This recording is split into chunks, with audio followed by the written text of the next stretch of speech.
Morning everyone. देखो last class में हम लोगों ने इलेक्ट्रोकेमिकल सेल की बात की थी। इसमें हम लोगों ने बात की थी कि इलेक्ट्रोकेमिकल सेल एक डिवाइस है। इलेक्ट्रोकेमिकल सेल एक डिवाइस है जिसने केमिकल एनर्जी को इलेक्ट्रिकल एनर्जी में कन्वर्ट किया था। केमिकल एनर्जी हम लोग केमिकल रिएक्शन से प्रोड्यूस कर रहे थे, ठीक है। और इस टाइप से हम लोगों ने इसका कंस्ट्रक्शन किया था कि आपका इलेक्ट्रोलाइटिक सेल जो होता है उसमें दो बीकर हम लोग लेते हैं। उन बीकर्स में हम लोग एक इलेक्ट्रोलाइटिक सॉल्यूशन लेते हैं। एक में जैसे हम लोगों ने ZnSO4 लिया था, दूसरे में हम लोगों ने CuSO4 लिया था। इनको सॉल्ट ब्रिज के थ्रू कनेक्ट किया था। एनोड से कैथोड की तरफ इलेक्ट्रॉन्स का ट्रांसफर हो रहा था। हमने केमिकल रिएक्शंस की बात की थी। एनोड को हम लोग लेफ्ट साइड में लिखते थे, यहाँ पे ऑक्सीडेशन होता था, ऑक्सीडेशन की रिएक्शन हम लोगों ने लिखी थी। राइट में हम लोग कैथोड लिखते थे और कैथोड में जो भी रिएक्शन होंगी वो सारी हम लोगों ने यहाँ पे लिखी थी। क्लियर है। और इस सेल के बारे में हम लोगों ने यहाँ पे डिटेल में बात की थी। उसके बाद जो मोस्ट इंपॉर्टेंट पार्ट था इसका वो था आपका सॉल्ट ब्रिज। अब सॉल्ट ब्रिज के लिए मैंने आपको बताया था यू शेप की ग्लास ट्यूब होती है जिसमें हम लोग सॉल्ट का पेस्ट लाइक सब्सटेंस लेते हैं, सॉल्यूशन लेते हैं पेस्ट लाइक। जो भी सॉल्ट लेते हैं हम लोग यहाँ पे वो आपका इनर्ट होना चाहिए और इसको कैटायन और एनायन का ट्रांसपोर्ट नंबर और आयनिक मोबिलिटी सेम होनी चाहिए। और इसका काम क्या था, इस सर्किट को कंप्लीट करता था, न्यूट्रलिटी को मेंटेन करता था और उसके अलावा लिक्विड लिक्विड जंक्शन पोटेंशियल को होने से रोकता था। क्लियर है। तो यहाँ तक हम लोग बात कर चुके थे। आज हम लोग बात करेंगे कि कोई भी आपको कोई भी इलेक्ट्रोलाइटिक सेल दिया हुआ है, कोई भी आपको कौन सा सेल दिया हुआ है, इलेक्ट्रोलाइटिक सेल। अब इस इलेक्ट्रोलाइटिक सेल को इलेक्ट्रोकेमिकल सेल दिया हुआ है। इस इलेक्ट्रोकेमिकल सेल को इलेक्ट्रोलाइटिक सेल में हम लोग कैसे कन्वर्ट करेंगे। ये आपका इलेक्ट्रोकेमिकल सेल है। इस इलेक्ट्रोकेमिकल सेल को आप लोग इलेक्ट्रोलाइटिक सेल में कैसे कन्वर्ट कर सकते हो उसके बारे में आपको बताऊंगा। तो ये एग्जाम में भी कई बार क्वेश्चन आता है कि आपके इलेक्ट्रोकेमिकल सेल को इलेक्ट्रोलाइटिक सेल में कैसे कन्वर्ट करते हैं, तो वो हम लोग बात कर लेते हैं। देखो ये हम लोगों ने बीकर ले ली, जैसा हम लोगों ने इलेक्ट्रोकेमिकल सेल में लिया था। जिस मेटल की रोड ली है, जैसे यहाँ पे जिंक की रोड ली है तो ZnSO4 का सॉल्यूशन, यहाँ पे कॉपर की रोड ली है तो ये आपकी जो रोड है इधर हम लोगों ने ये कॉपर की रोड ली है, ठीक है। तो सॉल्यूशन भी किसका लेंगे, कॉपर का। तो कॉपर सल्फेट का सॉल्यूशन ले लिया, ये सॉल्ट ब्रिज लगा दिया हम लोगों ने और ये वायर के थ्रू कनेक्ट किया था। तो यहाँ पे क्या लगा रखा हम लोगों ने, गैल्वेनोमीटर लगा रखा है, ठीक है, जिससे रीडिंग आती रहे। अब हम लोग क्या करेंगे, कोई एक्सटर्नल बैटरी यहाँ पे कनेक्ट कर देते हैं। इलेक्ट्रोकेमिकल सेल के बारे में आपको बता चुका हूँ कि यहाँ पे केमिकल रिएक्शन होती है और इस केमिकल रिएक्शन से इलेक्ट्रिसिटी प्रोड्यूस होती है, इलेक्ट्रिक करंट प्रोड्यूस होता है, ठीक है। कितना करंट प्रोड्यूस होगा वो आपका गैल्वेनोमीटर शो करेगा। तो केमिकल एनर्जी को यहाँ पे क्या कर रहे थे, इलेक्ट्रिकल एनर्जी में कन्वर्ट कर रहे थे। लेकिन हम लोग क्या कर रहे हैं कि यहाँ पे जो आपका इलेक्ट्रोकेमिकल सेल था उसमें बाहर से कोई एक्सटर्नल बैटरी कनेक्ट कर देते हैं। ये कोई आपकी एक्सटर्नल बैटरी है और इस बैटरी को हम लोग यहाँ पे कनेक्ट कर रहे हैं इस सेल से। ये आपका नेगेटिव चार्ज नेगेटिव टर्मिनल से और पॉजिटिव को पॉजिटिव टर्मिनल से, ठीक है। और बीच में हम लोगों ने रेजिस्टेंस लगाया वोल्टेज को इंक्रीज और डिक्रीज करने के लिए। क्लियर है। तो देखो जब भी एक्सटर्नल बैटरी हम लोग कनेक्ट करेंगे तो यहाँ पे एक्सटर्नल करंट फ्लो होगा। क्लियर है यहाँ तक। चलो अब देखो इन दोनों सेल का जो करंट होता है वो होता है 1.1 वोल्ट, जिसे हम लोग सेल पोटेंशियल बोलते हैं, ठीक है। इन दोनों सेल का जो पोटेंशियल होता है वो कितना होता है, 1.1 वोल्ट। कैसे कैलकुलेट करते हैं वो भी मैं आपको बताऊंगा। इन दोनों सेल का जो पोटेंशियल डिफरेंस है उसको हम लोग सेल पोटेंशियल बोलते हैं, वो कितना है, 1.1 वोल्ट। कहने मतलब इस सेल से हम लोग 1.1 वोल्ट करंट जनरेट कर रहे हैं, ठीक है। अब हम लोगों ने ये एक्सटर्नल बैटरी लगाई। इस एक्सटर्नल बैटरी का वोल्टेज, ये जो एक्सटर्नल बैटरी का वोल्टेज है, यदि इंटरनल जो वोल्टेज है 1.1 वोल्ट उससे ज़्यादा है, देखो सेल पोटेंशियल क्या होता है, EMF ऑफ द सेल। मैंने कुछ बच्चों ने पूछा भी था, उनको बताया भी था कि EMF ऑफ द सेल या ई सेल क्या होता है।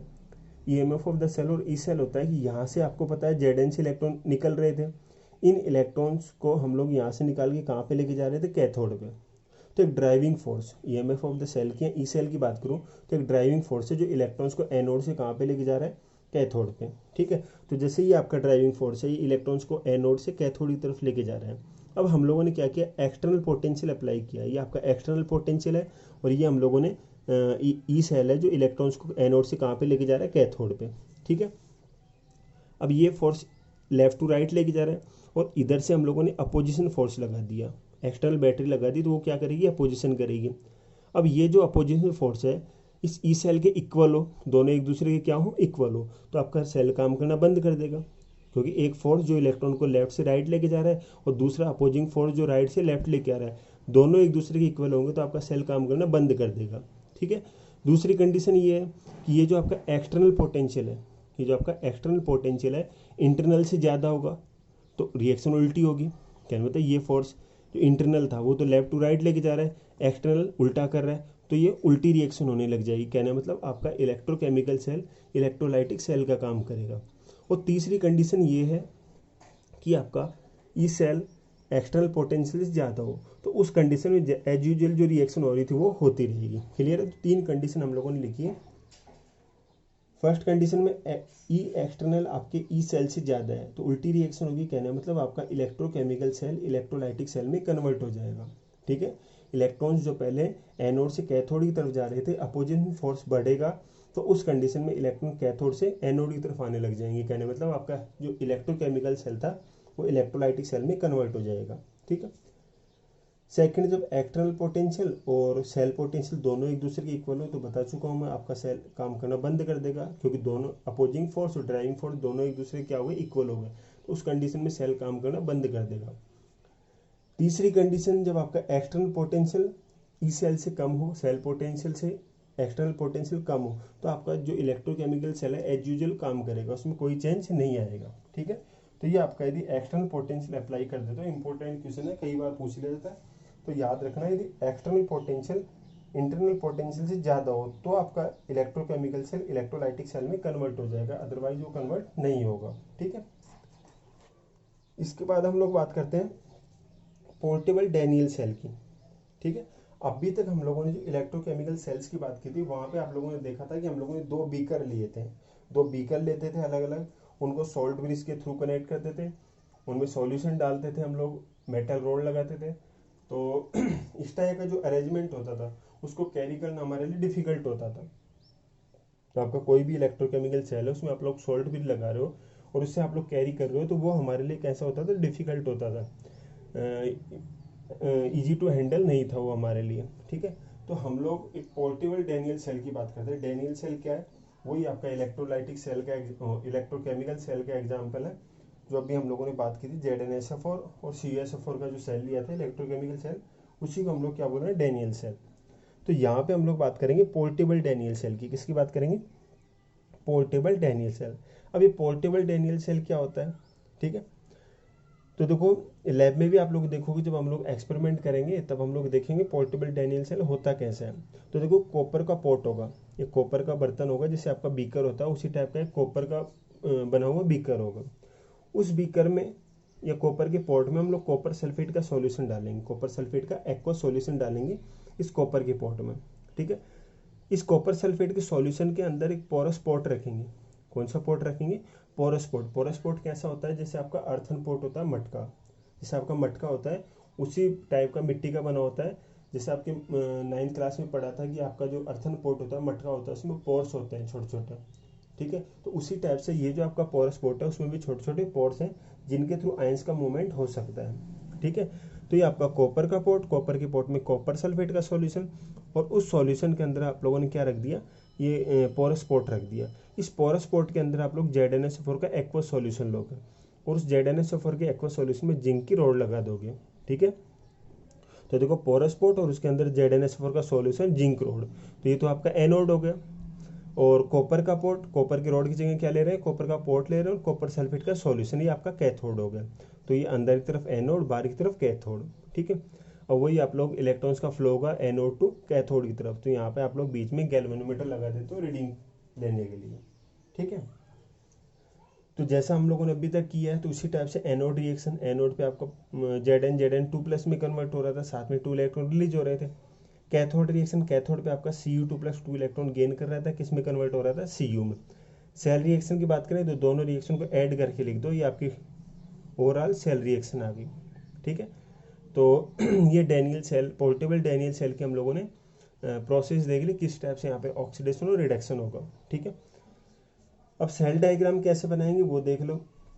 हम लोग लेफ्ट साइड में, मैं आपको पहले बता चुका हूँ, लेफ्ट साइड में एनोड लिखते हैं, राइट साइड में कैथोड लिखते हैं। तो जैसे हम लोगों ने इलेक्ट्रोलाइटिक सेल के लिए सेल डायग्राम बनाया था, कुछ वैसा ही है, हल्का सा डिफरेंस है यहाँ पे।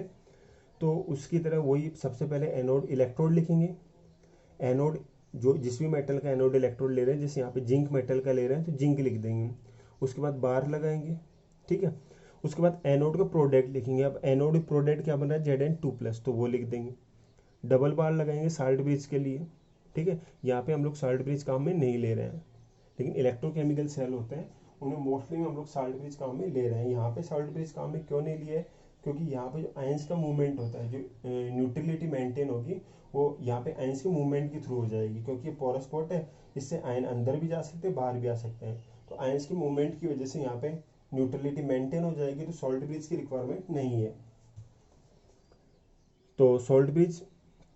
उसके बाद कैथोड का प्रोडक्ट, कैथोडिक प्रोडक्ट क्या बन रहा है, जैसे यहाँ पे बात करें तो Cu बन रहा था, तो Cu लिख देंगे। और कैथोड का electrode, cathode electrode copper metal का लिया है तो कॉपर लिख देंगे, ठीक है। तो ये आपका सेल डायग्राम होगा, इसे यहाँ पे बना दिया। एनोड कंपार्टमेंट के लिए एनोड इलेक्ट्रोड था और एनोड का प्रोडक्ट Zn2+, ये आपका डबल बार। उसके बाद कैथोड प्रोडक्ट Cu2+ और कैथोड का इलेक्ट्रोड Cu, ठीक है। इस टाइप से हम लोग लिख देंगे, क्लियर है। तो ये आपका सेल डायग्राम हो गया।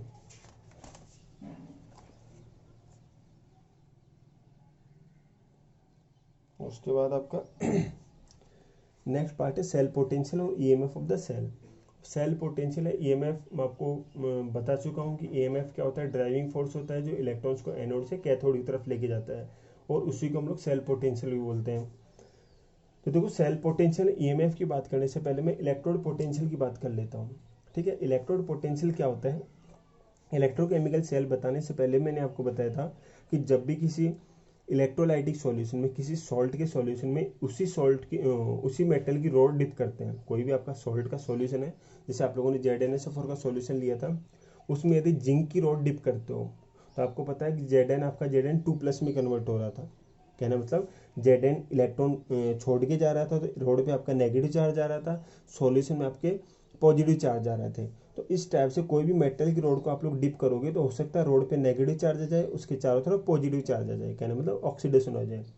दूसरा ये भी पॉसिबल है कि आपकी जो मेटल है उसका रिडक्शन हो, तो उस कंडीशन में रोड में पॉजिटिव चार्ज, उसके चारों तरफ नेगेटिव चार्ज, क्लियर है। तो इस टाइप से हर एक मेटल की टेंडेंसी होती है कि जब भी आप लोग उसे उसके इलेक्ट्रोलाइटिक सॉल्यूशन में डिप करोगे तो या तो उसका ऑक्सीडेशन होगा या फिर उसका रिडक्शन होगा, क्लियर है। तो यहाँ पे जब भी आप लोग किसी मेटल रोड को मेटल सॉल्यूशन में डिप करते हो तो वहाँ पे क्या हो जाता है, चार्ज सेपरेशन हो जाता है, कहना मतलब पॉजिटिव नेगेटिव चार्ज आ जाता है, क्लियर है। तो यहाँ पे देखो, ये जो आपकी मेटल की रोड है, ये जो मेटल की रोड है और इसके चारों तरफ जो इलेक्ट्रोलाइटिक सॉल्यूशन है, मेटल की रोड और इलेक्ट्रोलाइटिक सॉल्यूशन, मेटल की रोड और इलेक्ट्रोलाइटिक सॉल्यूशन। तो मेटल की रोड और उसके चारों तरफ जो भी इलेक्ट्रोलाइटिक सॉल्यूशन है, उन दोनों के बीच का जो पोटेंशियल डिफरेंस होगा उसे हम लोग कहेंगे इलेक्ट्रोड पोटेंशियल, क्लियर है। मेटल रोड, ये आपकी मेटल की रोड और उसके चारों तरफ जो सॉल्यूशन है, कहना मतलब एक तो आपकी मेटल है और दूसरा कौन है, सॉल्यूशन। तो मेटल और मेटल के सॉल्यूशन के बीच में जो पोटेंशियल डिफरेंस है, potential difference between metal and metallic solution, metal और मेटेलिक सॉल्यूशन के बीच में जो पोटेंशियल डिफरेंस है वो आपका क्या होगा, इलेक्ट्रोड पोटेंशियल, ठीक है। अब यहाँ पे दो टाइप के इलेक्ट्रोड पोटेंशियल होते हैं, ऑक्सीडेशन पोटेंशियल और दूसरा आपका रिडक्शन पोटेंशियल। आपको पता है कि कोई मेटल रोड को आप लोग मेटल आयन सॉल्यूशन में डिप करोगे तो या तो ऑक्सीडेशन होगा या फिर रिडक्शन होगा। तो ऑक्सीडेशन यदि होता है तो आपका एनोड पे होता है और इसे कहेंगे ऑक्सीडेशन पोटेंशियल, और यदि आपकी मेटल का रिडक्शन होता है तो वो कैथोड पे होता है, वहाँ पे हम लोग क्या कहेंगे, रिडक्शन पोटेंशियल, ठीक है। तो आप लोगों ने ये देख लिया इलेक्ट्रोड पोटेंशियल किसे कहेंगे, दो टाइप के होते हैं, ऑक्सीडेशन और रिडक्शन। ऑक्सीडेशन ऑक्सीडेशन रिएक्शन के लिए और रिडक्शन पोटेंशियल रिडक्शन रिएक्शन के लिए, ठीक है। अब बात करते हैं स्टैंडर्ड इलेक्ट्रोड पोटेंशियल की। ये आपका नॉर्मल इलेक्ट्रोड पोटेंशियल है, हम लोग बात करेंगे स्टैंडर्ड इलेक्ट्रोड पोटेंशियल की।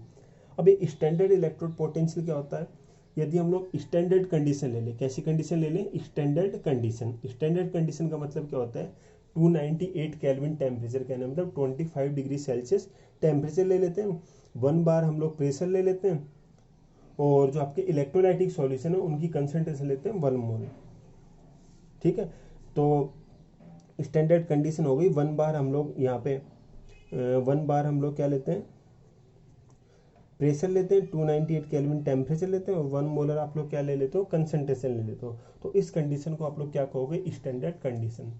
1 मोलर तो आपका कंसंट्रेशन है जो भी इलेक्ट्रोलाइटिक सॉल्यूशन लोगे, 1 बार प्रेशर है और 298 केल्विन टेम्परेचर है। तो ये जो कंडीशन होगी उसे आप लोग स्टैंडर्ड कंडीशन कह रहे हो, और इस कंडीशन पे जो भी इलेक्ट्रोड पोटेंशियल होगा उसे आप लोग कहोगे स्टैंडर्ड इलेक्ट्रोड पोटेंशियल। ठीक है, तो ऑक्सीडेशन पोटेंशियल होगा तो क्या कहोगे स्टैंडर्ड कंडीशन पे, standard oxidation potential. Standard condition पे रिडक्शन पोटेंशियल होगा तो स्टैंडर्ड रिडक्शन पोटेंशियल। ठीक है, अब देखो आईयूपीएसी क्या कहती है कि जब भी हम लोग इलेक्ट्रोड पोटेंशियल की बात करते हैं तो वहां पे हम लोग बात करते हैं रिडक्शन पोटेंशियल की। किसकी बात करते हैं, रिडक्शन पोटेंशियल की। क्लियर है, आईयूपीएसी हमसे ये कहती है कि जब भी इलेक्ट्रोड पोटेंशियल की बात करेंगे तो वहां पे हम लोग रिडक्शन पोटेंशियल की बात करेंगे। किसकी बात करेंगे, रिडक्शन पोटेंशियल की। ठीक है, ऑक्सीडेशन पोटेंशियल की हम लोग बात नहीं करते हैं। तो जो आपका ऑक्सीडेशन पोटेंशियल होता है उससे भी हम लोग रिडक्शन पोटेंशियल में कन्वर्ट कर लेते हैं।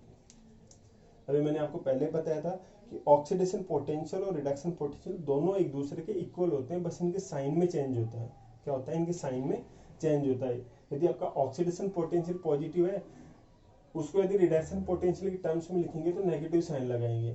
यदि आपका ऑक्सीडेशन पोटेंशियल नेगेटिव है उसको हम लोग रिडक्शन पोटेंशियल की टर्म में लिखेंगे तो साइन कैसा लगा देंगे, नेगेटिव लगा देंगे। ठीक है, तो कहने मतलब साइन में चेंज होगा यहाँ पे, बाकी आपके ऑक्सीडेशन पोटेंशियल और रिडक्शन पोटेंशियल दोनों एक दूसरे के क्या होते हैं, सेम होते हैं। आप लोगों ने इलेक्ट्रोकेमिकल सीरीज भी देख ली है। इलेक्ट्रोकेमिकल सीरीज में हम लोगों ने एलिमेंट्स को अरेंज किया था according to their standard reduction potential. मैंने आपको लिखवाया था कि उनको उनके रिडक्शन पोटेंशियल के अकॉर्डिंग अरेंज किया गया, और रिडक्शन पोटेंशियल को ही क्या कह देंगे, स्टैंडर्ड इलेक्ट्रोड पोटेंशियल। तो वो आपके मेटल्स का इलेक्ट्रोड पोटेंशियल है। ठीक है,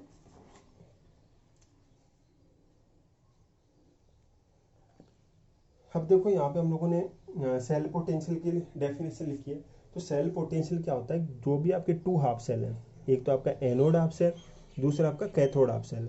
इन दोनों हाफ सेल के बीच में, एनोड और कैथोड, इन दोनों हाफ सेल के बीच में जो भी पोटेंशियल डिफरेंस होगा, किसका डिफरेंस होगा, potential difference. The potential difference between 2 half cells are known as cell potential. तो वही हम लोगों ने लिखा है, the potential difference between 2 half cells are known as cell potential.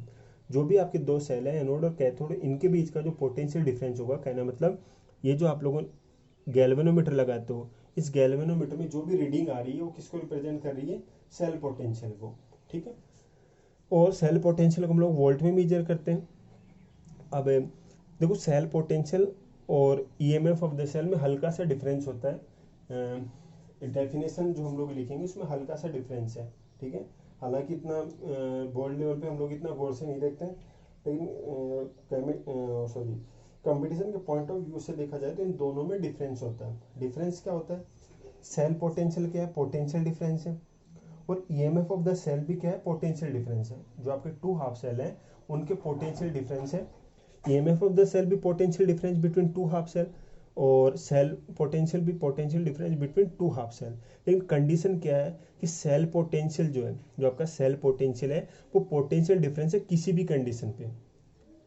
The potential difference between 2 half cell at any condition are known as cell potential. ठीक है, और ईएमएफ ऑफ द सेल के लिए क्या लिखेंगे, the potential difference between 2 half cell when no current flow. कहना मतलब जो स्टार्टिंग कंडीशन होगी, जो आपकी स्टार्टिंग कंडीशन होगी, उस कंडीशन पे जो आपका पोटेंशियल डिफरेंस होगा उसी को हम लोग क्या बोल देंगे, ईएमएफ ऑफ द सेल। या फिर एक डेफिनेशन और बताई थी आपको मैंने, the driving force which push electron from anode to cathode. जो ड्राइविंग फोर्स इलेक्ट्रॉन्स को एनोड से कैथोड की तरफ लेके जा रहा है उससे भी हम लोग क्या कह सकते हैं, ईएमएफ ऑफ द सेल। तो ईएमएफ ऑफ द सेल और सेल पोटेंशियल, इन दोनों की जो डेफिनेशन है वो एक है, लेकिन डिफरेंस इतना सा है कि सेल पोटेंशियल पोटेंशियल डिफरेंस है किसी भी कंडीशन पे, और आपका EMF of the cell potential difference है स्टार्टिंग कंडीशन पे। कहने मतलब जब कोई करंट फ्लो नहीं हो रहा। क्लियर, चलो तो अब ई सेल या सेल पोटेंशियल या ईएमएफ ऑफ द सेल कैसे कैलकुलेट करते हैं। ई सेल हम लोग क्या बताया मैंने कि इन दोनों के जो पोटेंशियल उनका डिफरेंस है। ठीक है, तो हम लोग या तो इस टाइप से कर सकते हैं कि आपके कैथोड का पोटेंशियल, कैथोड पे रिडक्शन होता है तो एसआर पे लिखेंगे, और आपके एनोड का पोटेंशियल, दोनों पोटेंशियल को हम लोग ऐड कर देते हैं। तो एनोड पे ऑक्सीडेशन होता है तो ऑक्सीडेशन पोटेंशियल लिखेंगे, एसओपी लिखेंगे। ठीक है, तो कैथोड के पोटेंशियल को और एनोड के पोटेंशियल को दोनों को यदि ऐड कर दें तो आपका ई सेल आ जाएगा। लेकिन जैसा कि अभी मैंने आपको बताया कि ऑक्सीडेशन पोटेंशियल तो हम लोग काम में ही नहीं लेते, हम लोग क्या काम में लेते हैं, रिडक्शन पोटेंशियल। तो ये जो ऑक्सीडेशन पोटेंशियल है उसको रिडक्शन पोटेंशियल के टर्म में लिखेंगे तो साइन क्या हो जाएगा, चेंज हो जाएगा। तो मैं इस टाइप से लिख दूंगा, रिडक्शन पोटेंशियल के टर्म में E cell equal to E cathode minus E anode. अब दोनों के लिए हम लोग क्या लिख रहे हैं, रिडक्शन पोटेंशियल। तो ये जो आपका ऑक्सीडेशन पोटेंशियल है, ऑक्सीडेशन पोटेंशियल था उसका साइन चेंज किया और हम लोगों ने रिडक्शन पोटेंशियल के टर्म में लिख दिया। ठीक है, तो देखो ये बार बार काम में आएगा आपके, जब भी आप लोग क्वेश्चन सॉल्व करोगे तो याद रख लेना, ई सेल जो हम लोग निकालते हैं वो कैथोड माइनस एनोड, इनका जो पोटेंशियल होगा कैथोड का और एनोड का, इनका जो डिफरेंस होगा वही आपका क्या होगा यहाँ पे ई सेल। ठीक है, the potential difference of cathode minus anode, तो इनको हम लोग क्या कह देंगे, सेल पोटेंशियल। ठीक है यहाँ तक। अब ये भी ध्यान रखना, कैथोड में हम लोग जो हायर वैल्यू होगी, ई नोड की जो हायर वैल्यू होगी वो आपका कैथोड होगा और लोअर वैल्यू इन एनोड होगा। एग्जाम्पल करेंगे तब हम लोग देख लेंगे। ठीक है, तो E cell equal to E cathode minus E anode. अब देखो हम लोग बात करते हैं, ये तो हम लोगों ने बात कर ली कि इलेक्ट्रोड पोटेंशियल किसे कहेंगे। ठीक है, सेल पोटेंशियल किसे कहेंगे वो भी हम लोग बात कर चुके हैं। अब हम लोग बात करेंगे किसी भी सेल का सेल पोटेंशियल किस टाइप से हम लोग मेजर करते हैं। आप लोगों ने अभी देखा था इलेक्ट्रोकेमिकल सीरीज मैंने आपको बताई थी, तो इलेक्ट्रोकेमिकल सीरीज में आप लोगों ने इस साइड में देखा था कि आप इलेक्ट्रोड पोटेंशियल लिखा हुआ था। हम लोगों ने शुरुआत की थी लिथियम सोडियम वगैरह से, वो लास्ट में फ्लोरीन तक गए थे। तो इस टाइप से आपने बुक में भी देखा था कि वहाँ पे इलेक्ट्रोड पोटेंशियल की वैल्यू लिखी हुई थी। ठीक है, तो इलेक्ट्रोड पोटेंशियल की जो वैल्यू होती है वो किस टाइप से मेजर करते हैं उसकी हम लोग आज बात करते हैं कि किसी भी सेल का जो ई नोट है, स्टैंडर्ड रिडक्शन पोटेंशियल हो, किस टाइप से हम लोग मेजर करते हैं तो उसकी बात कर लेते हैं। ठीक है, तो सबसे पहले हम लोग यहाँ पे बात करते हैं कि किसी भी सेल का, किसी भी हाफ सेल का यदि हम लोग रिडक्शन पोटेंशियल कैलकुलेट करना चाहेंगे तो वो हमारे लिए पॉसिबल नहीं होगा। कोई भी आपका हाफ सेल है उसका यदि हम लोग रिडक्शन पोटेंशियल कैलकुलेट करना चाहते हैं तो वो हमारे लिए पॉसिबल नहीं होता है।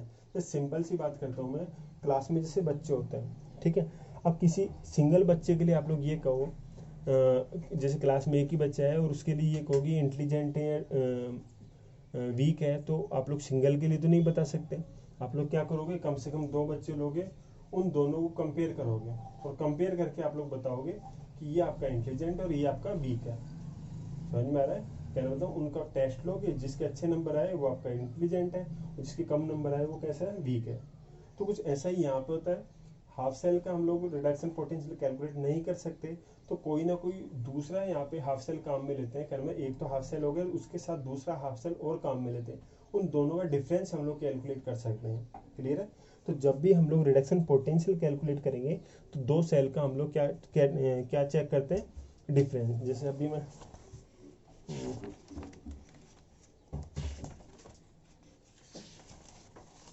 चलो देखो, जैसे यहाँ यहीं पे बता देता हूँ मैं देखो ये 2 हाफ सेल हैं, ये anode half cell, cathode half cell.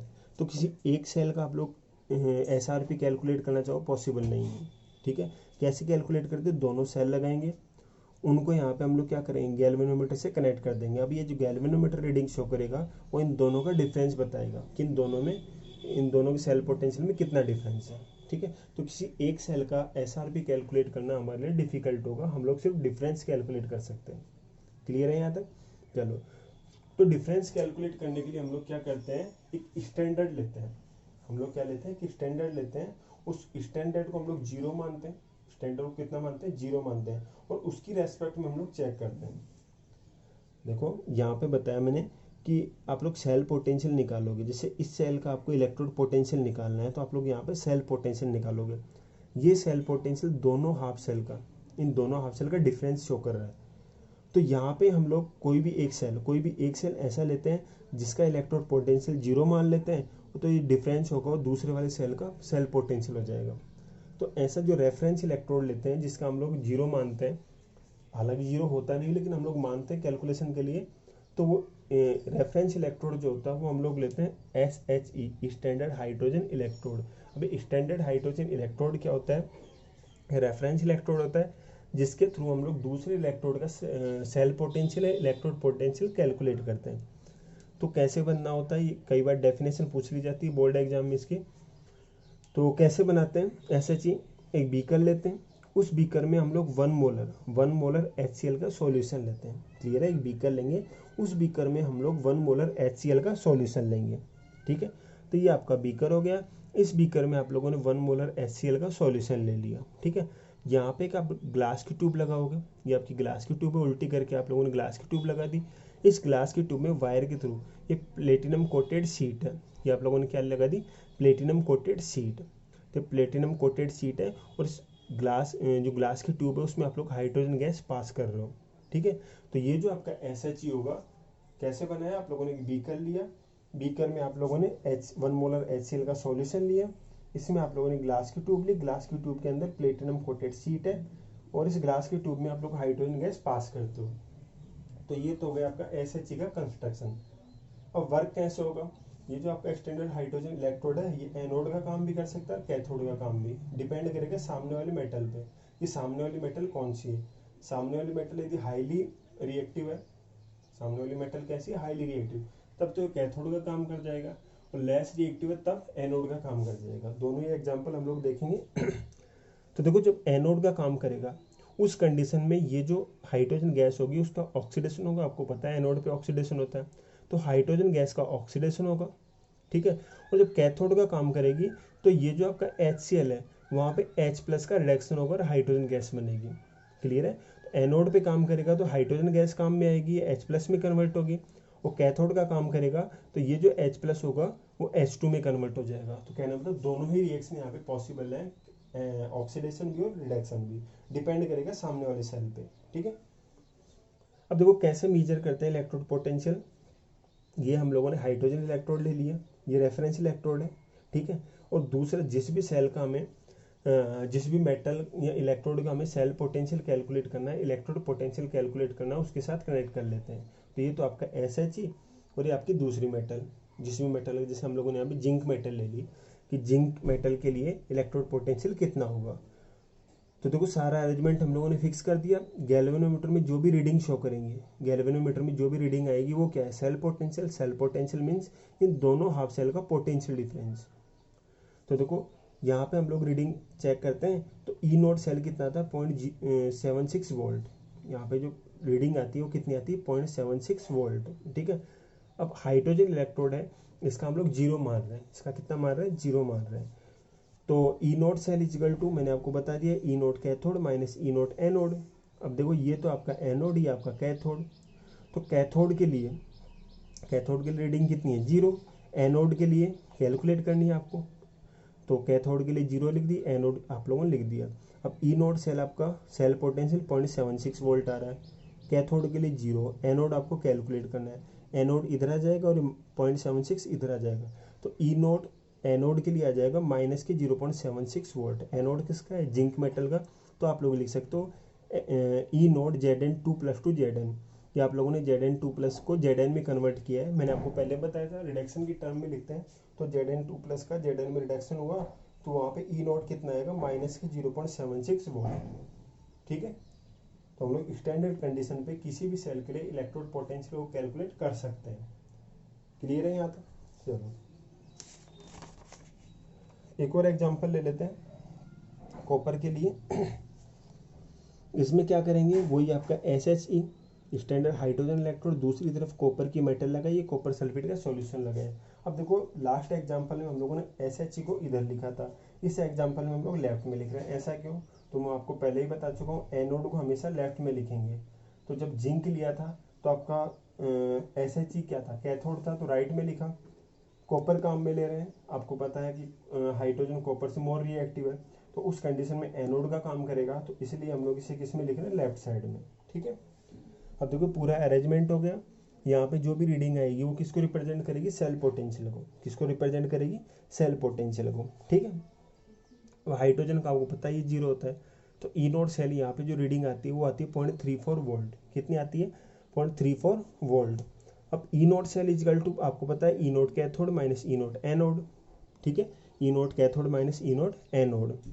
अब E0 सेल आपका 0.34 वोल्ट आ रहा है, ई नोड कैथोड, ये आपका कैथोड है, तो ये कैलकुलेट करना है। एनोड का आपको पता ही है हाइड्रोजन का 0.0 होता है, तो आप लोग लिख दोगे ई नोट कैथोड इजकल टू कितना आ जाएगा, प्लस के 0.34 वोल्ट। तो कॉपर 2+ के लिए, कॉपर 2+ टू कॉपर रिडक्शन होता है, तो कॉपर के लिए जो रिडक्शन पोटेंशियल होगा SRP, वो कितना आ जाएगा 0.34 वोल्ट। इस टाइप से आप लोग एक्सपेरिमेंटली स्टैंडर्ड कंडीशन पे SRP को कैलकुलेट कर सकते हो। क्लियर है? ओके।